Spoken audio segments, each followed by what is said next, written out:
Welcome to The Recovering Perfectionist, where you'll learn all the hacks you need to get started and finished on your business or project. You'll connect with successful entrepreneurs who are in perfectionist rehab, unapologetically experimenting and balancing life, business, family, and me time. I'm your host and Chief Recovering Perfectionist, Claire Barton.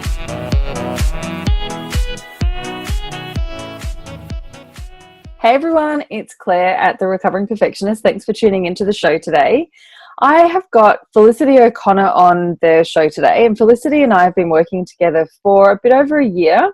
I've been helping her in her business. I started off doing some kind of VA work with her and then ops management, and now we do a lot more strategy and high level stuff, which is really cool. And so I know the back end of her business very well. I've helped her create a lot of it, and I've created a lot of all of those systems and strategies and all that sort of thing that I love.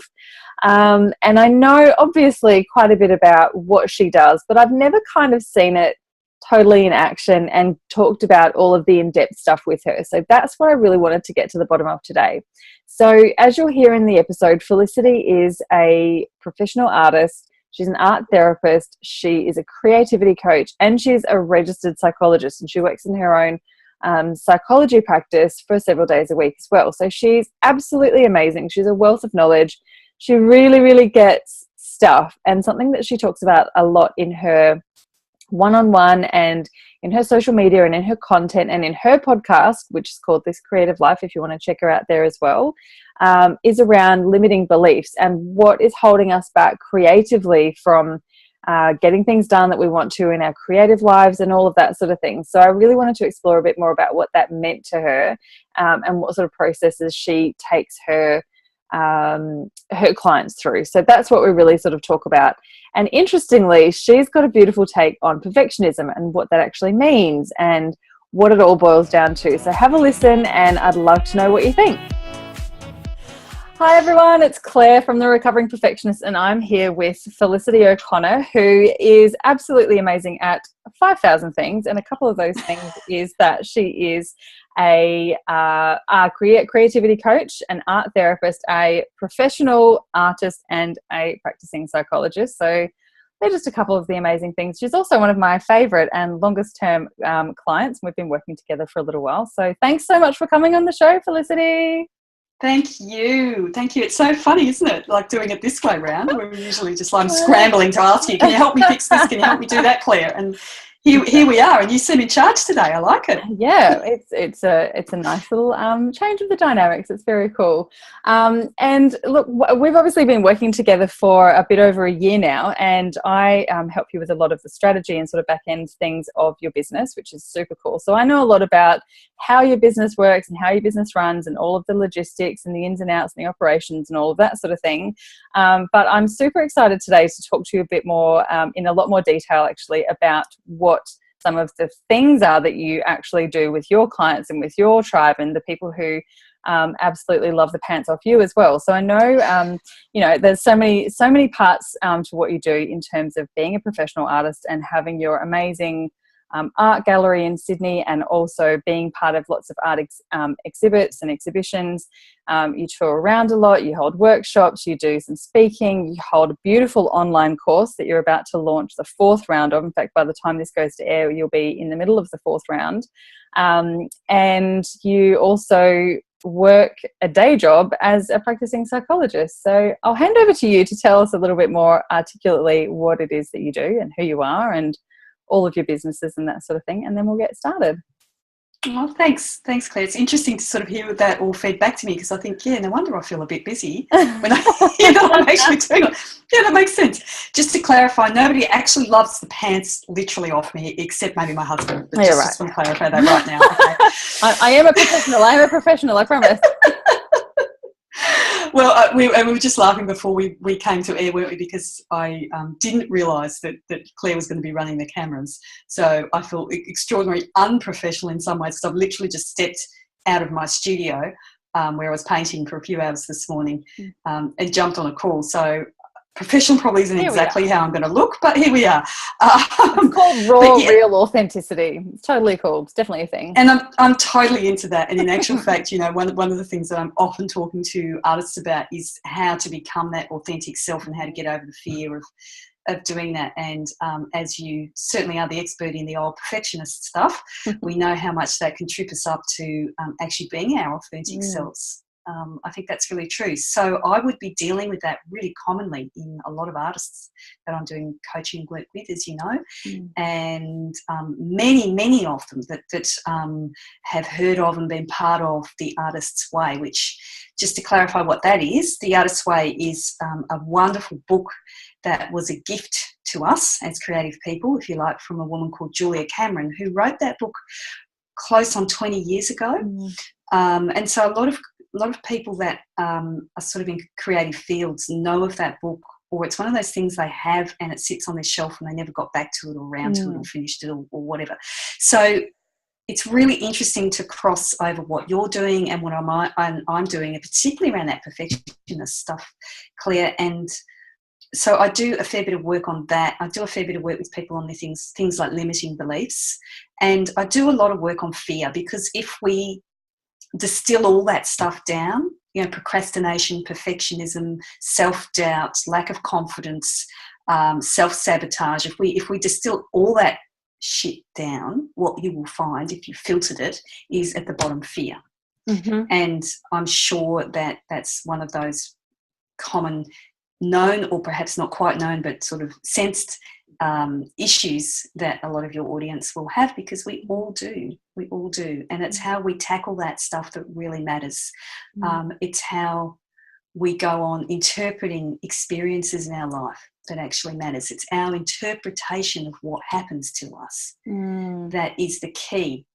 You know, you're like me, you're kind of a glass half full sort of a person, but nevertheless, when things don't go well for us, you know, we have patterns and habits of thinking, and if some of those aren't fantastic habits and patterns, it can be a short moment between interpreting an experience in a positive way or starting to interpret it as a negative way, like I was rejected, or I wasn't wanted, or they didn't like me. And so that's the stuff I am absolutely passionate about in terms of human behaviour. I mean, I'm fascinated in human behaviour, as you know, and I've been a therapist for over 20 years. So I'm really interested in how that works for people. I'm really interested in the process of healing that in people, because fear is going to be the roadblock, isn't it?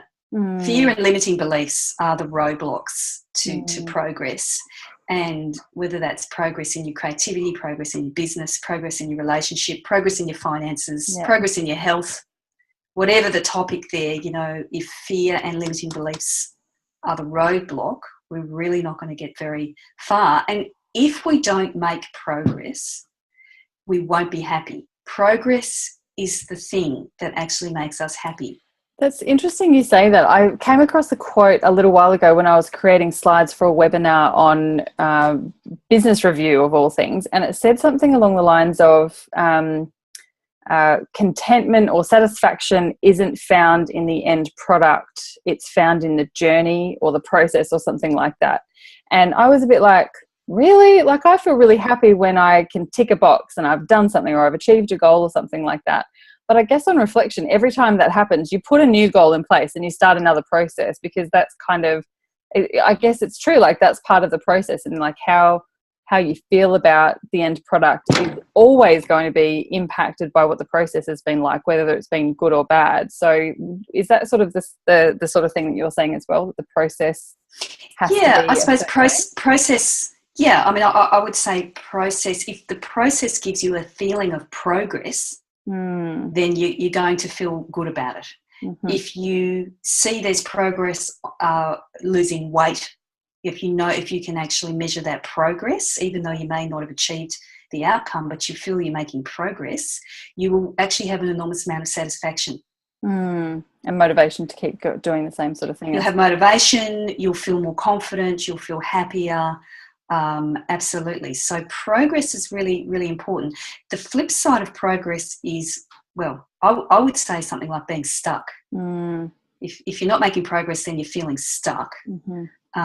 And I think we've all had periods of time of feeling stuck in our lives. Some of those periods, some of those periods can last long periods, can't they? Some of that time can be long. Sometimes it's just during one day you can have, a few hours of just being stuck. Certainly if I think about my own creative process as a painter, as an artist, you just have a little period of just in a process of a few hours in the studio of being stuck on something, and it can be quite debilitating, again, depending on how you interpret that. If you interpret that as this is just a stuck thing, but I'm still making progress and I'm going to come through it, because I always do, if that's the way I see that experience, then I'm going to handle it a lot better, and my stress level's going to be in check, and I'm not going to give up.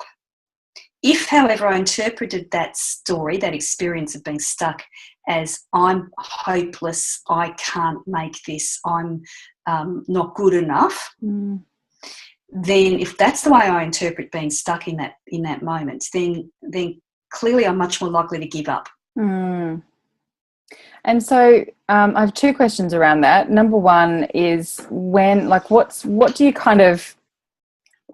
way of reframing that? And is it as simple as the language that you're using to yourself in terms of going, oh, this is just part of that process, that's okay, I know I'm going to come out of it, and trying to reframe it? Or is there something else? Because it's all well and good for us to say, oh, we'll just reframe it and just be like, oh, well, I'm just stuck for a few hours, it's okay, I'll be good. Because when you're in the moment, it's really hard to kind of to do that. But is it just a pattern and trying to get into a new habit of doing that sort of thing? Or is there something, more practical that you can kind of work on to make it easier the next time? Yeah, it's a really great question, because we probably all can recognise some familiarity with that experience, but then we don't all know exactly what to do, or we don't do what we do know, which is actually more commonly the case. We often know what to do, we know how to get fit, we know how to lose weight, but we don't do it, right? So it's not that we always don't know what to do. However, in this case, it can be a bit confusing to know what to do in the moment. So I would answer that two ways, to say there is an in the moment kind of thing that we could do when we get overwhelmed in that stuck or fear or perfectionist kind of place. There is that. And then that's the microcosm, if you like, that's the in the moment sort of small picture thing. But then the second part of how to deal with that is the bigger picture thing, and that's a bigger process around clearing what I call your limiting beliefs. So that goes back to the story that you have about yourself, and how you are interpreting the world, you in the world. And so so there's two parts to that. So let's answer the short one first, shall we? And that's in the moment stuff. I would say a couple of things about that. I think you need to be conscious of how you interpret those experiences. So how am I interpreting the fact I can't get on with recording my webinar, or recording my podcast, or finishing my creative project? How am I actually understanding that to myself? So observing the process is the first kind of observing.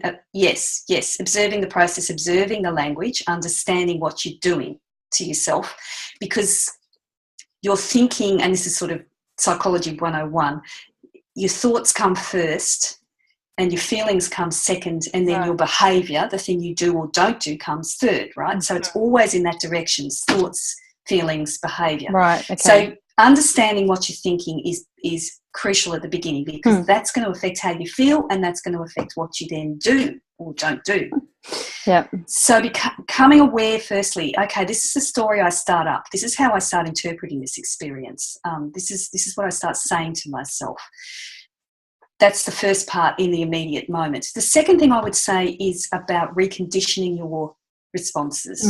So you want to actually break the habit of whatever that is, because let's assume it's a negative thing going on, right? So we want to actually break the conditioning that when I get a rejection, let's say, I have a couple of choices.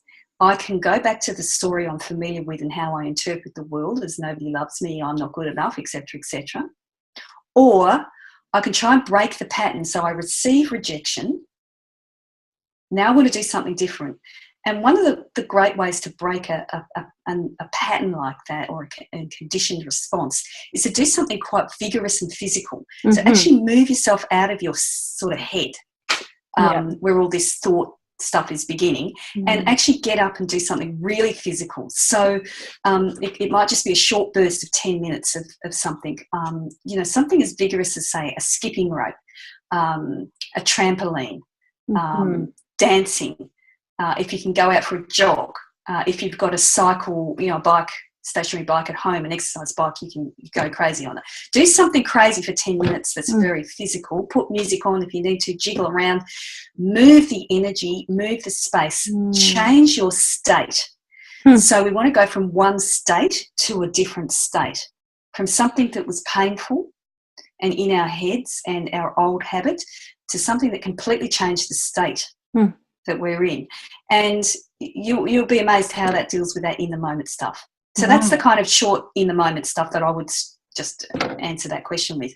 The longer term picture, of course, is you need to be dealing with those limiting beliefs. So that's I guess something that takes a little bit more thought and care and someone to guide you through.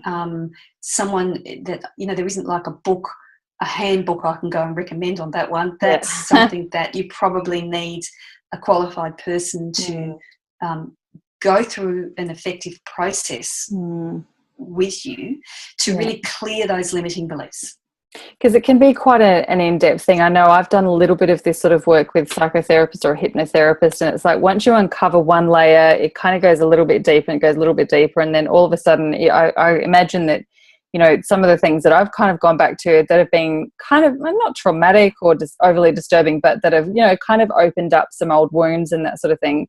If you kind of get there by yourself and you've got no one who's kind of gone on that little process or journey with you, it can actually be quite dangerous and quite scary if you kind of haven't got someone to help you claw your way out of it or work through it or, all that sort of thing. So I think that's a really good point. But at the same time, if you have got someone who's sort of guiding you and leading you through that and doing it in a really safe and supported way, it's amazing the sort of differences you can get. Like I may have talked on the podcast before, I can't remember, about I worked with a hypnotherapist for 4 or 5 sessions around body image and all of that sort of thing. And something that came through she did like an age regression thing with me. And it went back to when I was about 3 or 4 years old. And once I remembered it. I remembered this thing that had happened. And through my adult eyes, I was like, that's not a big thing. What's the big deal? Why did I get so upset? But I could also see as a 3-year-old how it was really sad and it was really traumatic and it was really hard and it was really hurtful and that sort of thing. But that has kind of guided some of my deep-seated beliefs and all of that sort of thing. So, once I can kind of get through that and I understand it, and now also being a parent, I can understand I would have done exactly the same thing if it was my child because I was scared for them, but the response, all that sort of thing was quite amazing. But just having that understanding and having kind of gone back through that and having someone like yourself who's a therapist who can kind of go, these are some of the reasons and some of the things and some of the things that you can do to kind of move forward from here was just amazing. And it had made such a big difference for me now as a grown-up. So I think that's really cool. Yeah, look, that's fantastic, and well done to you, because I think it sometimes takes a fair bit of courage to make that step and make the decision that you're going to invest in yourself in that way and get that sort of support and understanding. But what we know, don't we, is that if that's not addressed in yourself, then you're either going to consciously or unconsciously sabotage your progress. And so if you're in business, whatever the business is, that's not going to be good, but you will trip yourself up. I often talk about artists being their own worst enemies. Because how many artists do you know? They really are often their own worst enemies. Yeah. And entrepreneurs are their own worst enemies too, right?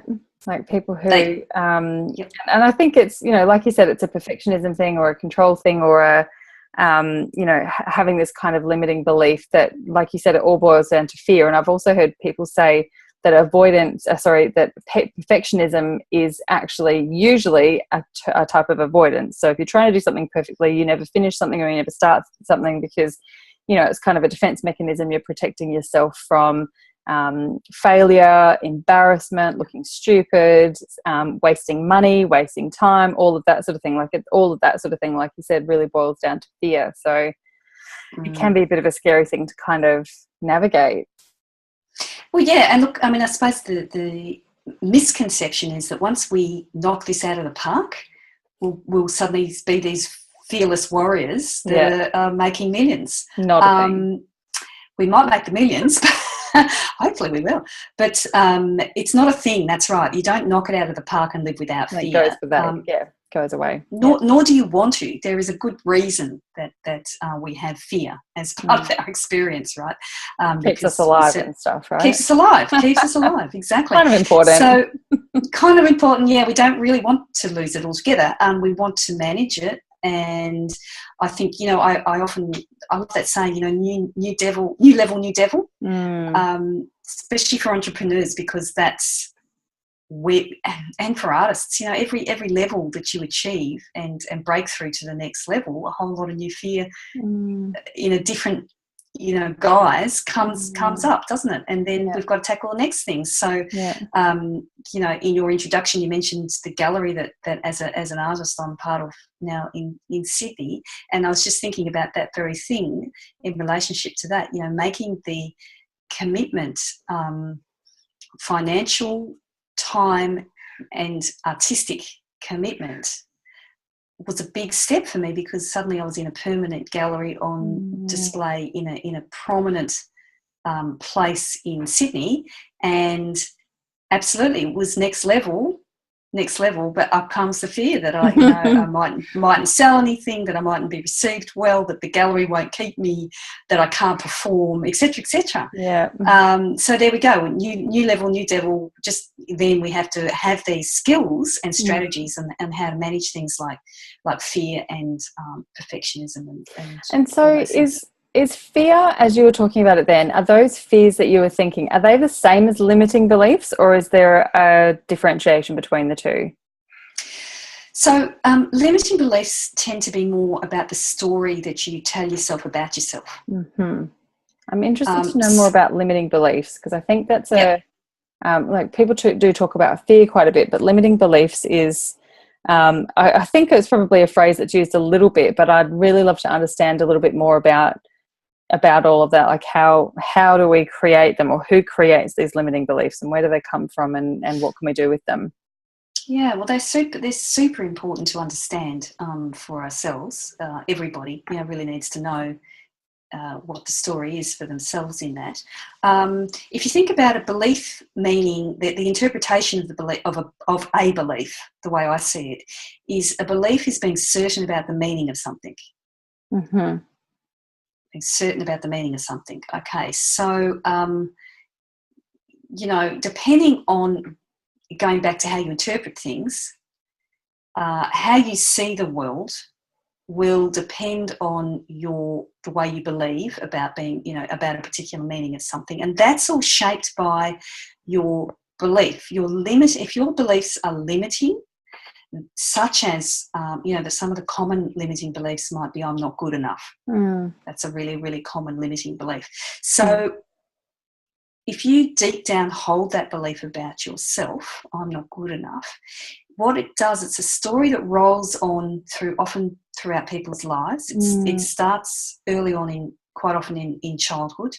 You've had experiences, you've seen things, you've heard things, you've been told things about yourself in the world early on that got all sort of put together, and you started to go, oh, well, that must be the truth. Right. I'm not good enough because I failed my maths class, or I'm told I'm not good at art. I mean, that's a common story I'm often dealing with people. And then perhaps, I'm not chosen to be in the cool peer group. Or there's a couple of things then that happen in childhood that we have this incredible system in our brain called the RAS system, or the reticular activated system, that filters things. Now, we need to have a filter because we've got so much stimulus around us, our brain can't cope with everything. So it needs to pick things out to focus on. Now, the interesting thing is if you start to form early on in your life a belief that I'm not good enough, what do you think happens with the filter? It gets stronger with that one, doesn't it? It picks out all the evidence that I'm not good enough, and it misses out on the counter evidence to that. Now, for some unfortunate people where they needed someone like an adult in childhood to step in and actually address that story and change the story by saying, you know what, you didn't get first prize in art, but my God, you do so many good drawings. You know, these are really fantastic. Let's wrap them up and give them to people as Christmas presents. So I don't know, you know, like if there was an adult that corrected that story, we'd probably be fine. Often there isn't someone that's done that just at the right time, because, you know, parents aren't perfect and the adults around us are not always perfect, right? So that didn't get corrected, and then your brain has this filter system that picks out more and more evidence to suggest you're not good enough. You form a belief.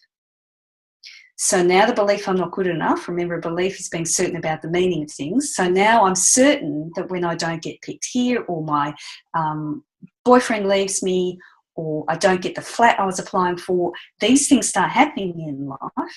I'm certain it's because I'm not good enough. That's the unconscious, usually unconscious interpretation we start making, and that's what a limiting belief is. And so you can see how incredibly important it is to deal with that, because if you carry on that belief throughout your adulthood, which people do commonly, then it's going to affect every choice they make.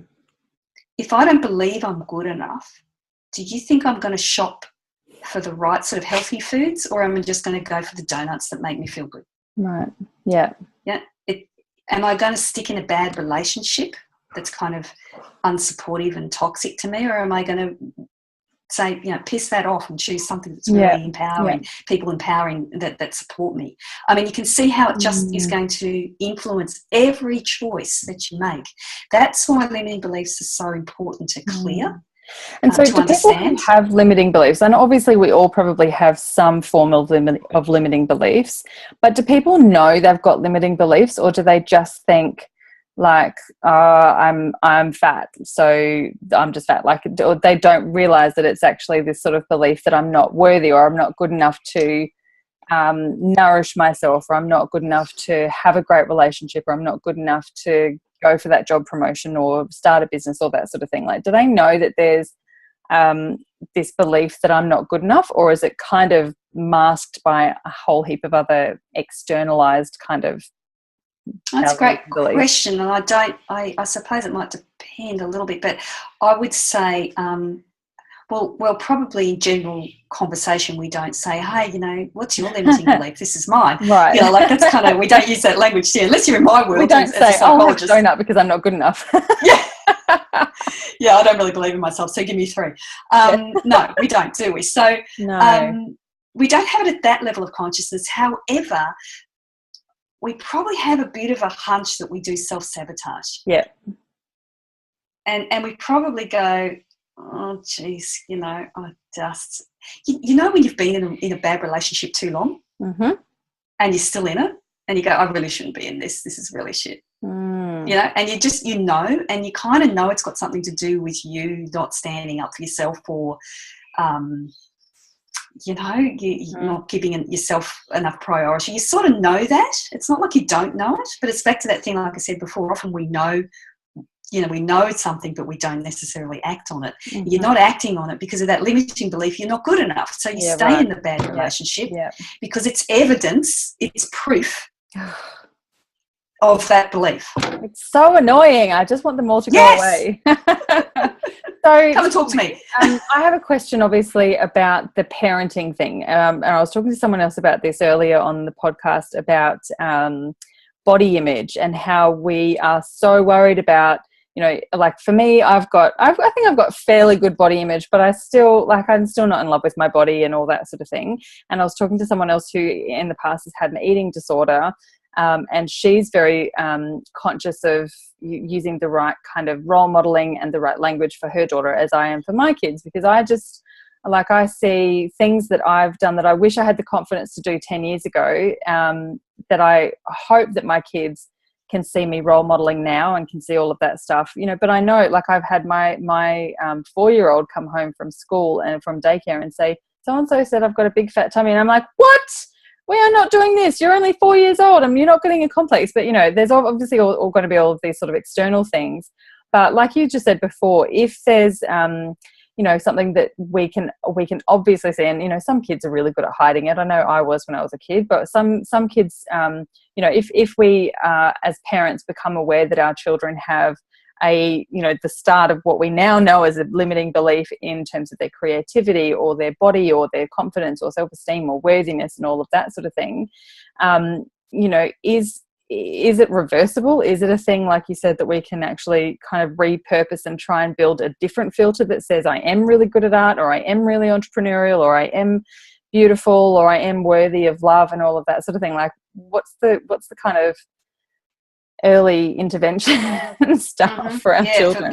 For our children, what a great question. What a fantastic question, Claire. Yeah, it's so important, isn't it? We're not going to change the fact we have this filter. That's organic. That's the brain. What I would say to that, I suppose, is that what we want to instill in our children is less about their achievements and more about their value. Okay. So instead of, we're very driven in our culture to acknowledge and celebrate our children's achievements. There's a role for that. But if that's all we're focusing on, the fact they got, the prize for English and they were the top goal scorer in netball. I mean, if we're just looking at their achievements and those are the only things we're celebrating about the children, then it's just a little bit achievement dependent, isn't it? So what happens then is they equate their self-worth to their achievements, and that makes them vulnerable because when they don't achieve and as they grow into that adolescence and adulthood where they perhaps don't have the achievements that they think they should, they're going to be kind of vulnerable to getting a bit anxious, depressed, potentially that kind of, or at least suffer some sort of self-worth issues. So I would say one of the things to parents is that to make sure that you're also acknowledging the value of the children. So what I'm talking about is things like their generosity to others, their kindness, their thoughtfulness. So when they come home and they're talking about the fact that their friend didn't have any lunch and they shared their sandwich or, something so beautiful. Wow, do you want to pay that some value in the family? Do you want to give the message to them that their generosity and thoughtfulness and kindness was just so beautiful? It's so it's right up there, isn't it, with their grades? Yeah. So that's an enormously important thing to nourish in our children, because that's about them feeling that sense of worth, not based on just their achievements, but who they are as a person, right? And what is valuable. Something we try and do a lot of as well is to praise the effort. Like, even if whether or not the outcome was achieved, whether or not they managed to balance the blocks up or tidy their room, like whatever they did, but it's sort of saying, you tried really hard on that, didn't you? Like, if you try and get them to say a word or learn the alphabet or something and they completely don't do it right, it's like, you're trying really hard, well done for sticking with it and that sort of thing. So praising the effort rather than the outcome. And sometimes I think, maybe I still shouldn't be doing that, but look, I think that sounds perfectly okay. It's still a little focused on the achievement. Yes, yeah. Isn't it? Like what you want to maybe just to throw in the recipe as well alongside that, is something else in terms of their, let's say, their persistence. Yes. Or their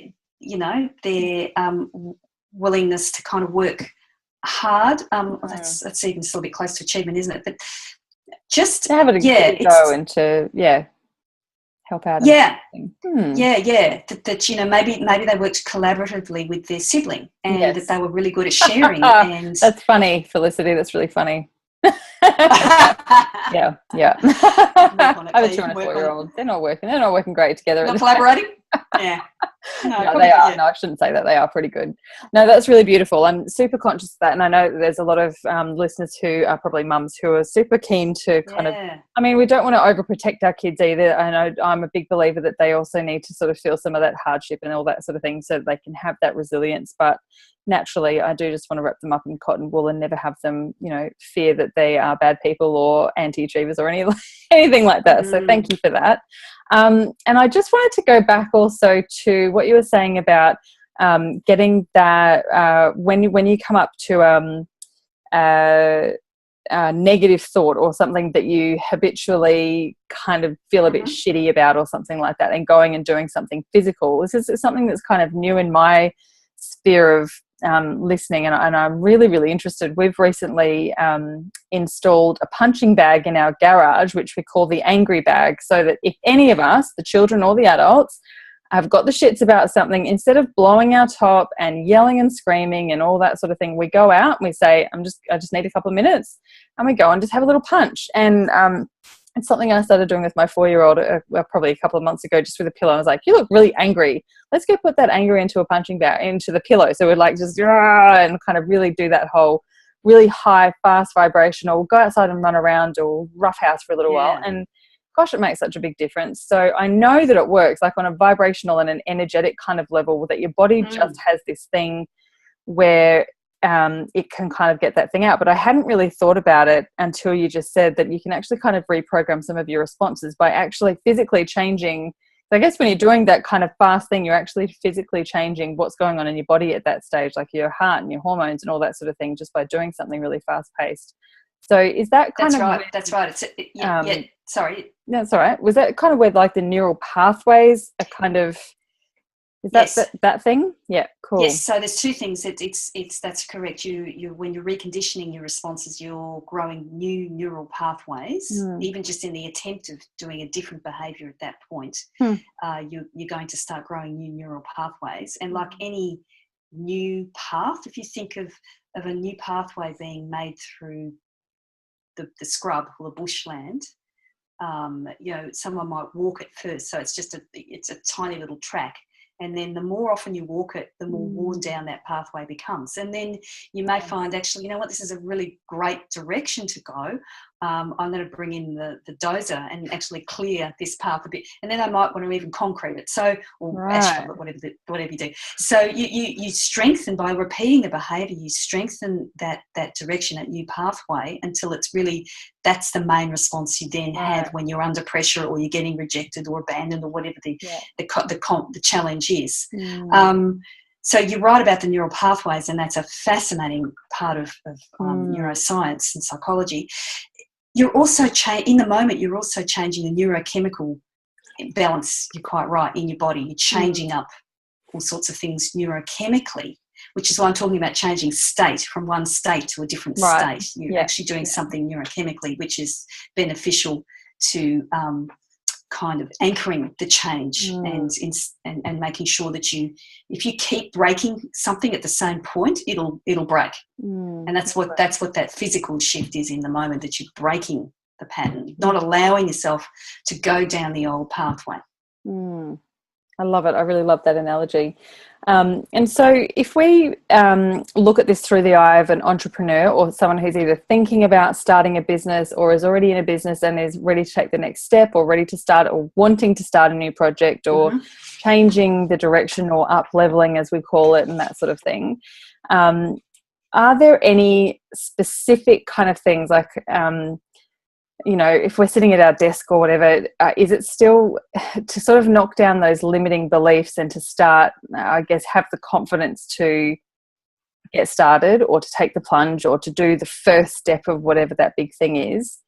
What's the secret? Is there a secret? I know you, the Artist's Way talks a little bit about this. I'm sort of familiar with the Artist's Way and some of the actions and the activities that are taught in that book. So are there some of those sorts of things and new habits that you can start creating to actually have a bit more, to make that process a bit easier and a bit more flow to sort of get started? Well, I mean, the first part of the answer, I suppose, we've already addressed, which is about addressing the psychological part, the limiting beliefs. it's always hard for me to sort of suggest people take an action step without addressing the mindset, isn't it? Because, if you don't address the mindset, if you don't believe you're good enough to step into this new business venture, then it doesn't really matter what we tell you to go and do. You're kind of going to trip yourself up, aren't you? So true.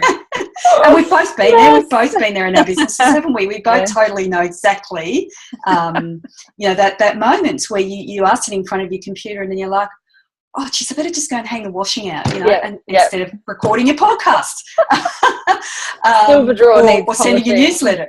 Yeah, the silver drawer needs, but I don't need. I'll do that newsletter in 5 minutes, and the newsletter's not done for a week, right? So it's because we fear, we self-sabotage. Maybe we're the perfectionist. It's really hard to say to you, here's some action steps before we address the mindset. But having said that, and I know your listeners would have heard this before, it is really about taking action, isn't it? And maybe to take action, I teach my clients a little thing I made up, which is what I call my 10-minute rule. Now, my 10-minute rule, it works. It works. I've tested this with probably hundreds of clients now. The 10-minute rule is write this down. 10-minute rule. So the rule is that you pick the task that is at hand that you don't want to do, writing your newsletter or doing your tax return or going for a walk because you need to exercise. I'm just picking out the common ones that we balk at. And you decide to yourself, right, I'm going to just do it for 10 minutes. That's all I'm going to do, 10 minutes on the task. And so two things happen. 10 minutes for some reason, by the way, I don't know why, this is just what I've discovered, 10 minutes feels acceptable enough to the brain that you'll go and do it. If I only have to walk out the door and walk for 10 minutes, I will do it. I will do it. So what happens is you either do the 10 minutes and you feel great because you've done what you said you were going to do, or you get started on the task and that 10 minutes becomes 15, 20, half an hour, and you've won as well because you've done even more than you said you were going to do. Yeah, that's it. Yeah. It works. It really works. I've tested it so often. And so that is on a practical level of what can someone do if they're sitting in front of their computer, they want to start this new business, they're racked with fear, they're going to work on their limiting beliefs. Yes, but what do they do this morning? What do they do this afternoon? Try the 10-minute rule and see how that goes. I love it. And I've heard someone else speaking about it recently as well, was saying around cravings, actually it was. And she said, if you can just say, right, I'm really craving that chocolate. And you go, okay, I'm going to have it in 10 minutes. I'm going to wait 10 minutes. Or if you are drinking wine and you're trying to cut down on drinking wine, like you finish the glass, instead of going and getting another one, wait 10 minutes. So you put your alarm on for 10 minutes. And once you've done that a couple of times, and you're like, yeah, I've done 10 minutes. That's pretty good. What's next? 11 minutes. Like you don't have to stretch it out for an hour, just gradually.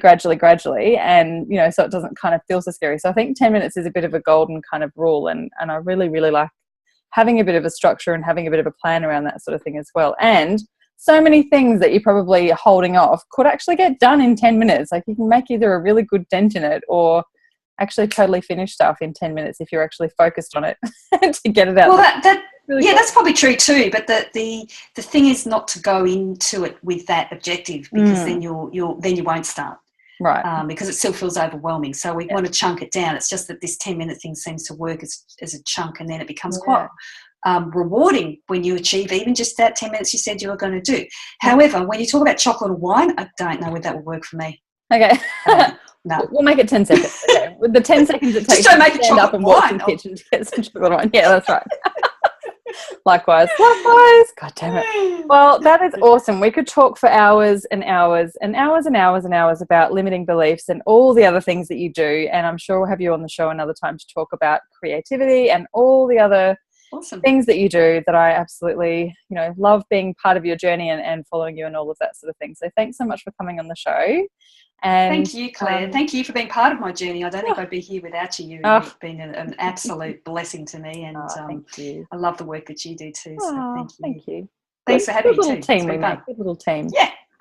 So Felicity, how can people get in touch with you? What's the best way? We'll obviously have all of your links in the show notes, but what's the best way that they can work with you right now? Email you. Awesome. No, I'm kidding. I have a fantastic team of which, Claire, you are the two I see. So there is a website, felicityo'connor.com, and there's links to the Artists Way program and information on the online program that I run. And I do individual sessions by Skype. Unless you live close by to me in New South Wales, then you can do something face-to-face. So I do a lot of all that. You can find out all of that on the website, and there's a contact page on the website. Instagram is kind of my thing as an artist, if you probably noticed. And so certainly in terms of just kind of following up on the art stuff, Instagrams and my Facebook page are probably my social media strengths. That's a good way to find out. And message me if you need to through that. And if you do want to email me, email Claire. I'm serious about that. So it's team@felicityo'connor.com. And my gorgeous girls all handle that for me. So thanks, Claire. Cool. And also Felicity has her own podcast called This Creative Life, which is gorgeous. So Felicity talks to people in the creativity world and also does some solo shows, which are super informative and interesting. And there's webinars. And there's loads of ways to get lots of Felicity in your life, and I strongly recommend that you do it. So thanks again for coming on, and I'll talk to you really soon. Okay, thanks. Okay, bye. And that is absolutely it, my lovely. So I hope you've really enjoyed the episode. It was great fun recording that one, as it is with all of them. If you'd like to connect, I'd love to stay in touch with you. I have a beautiful Facebook group community at bit.ly/The Recovering Perfectionist Crew with all capital TRP and C. I have a massive goal this year to get 50,000 downloads on my podcast, and I've got a YouTube show as well. So I'd love for you to help me out if you can by either subscribing to the podcast on iTunes. So if you want to go over and do that now, that would be awesome. If you have a couple of favourite episodes, or if there's one favourite episode that you've really enjoyed, I would love you to share that with anyone who you think would get as much out of it as you have as well.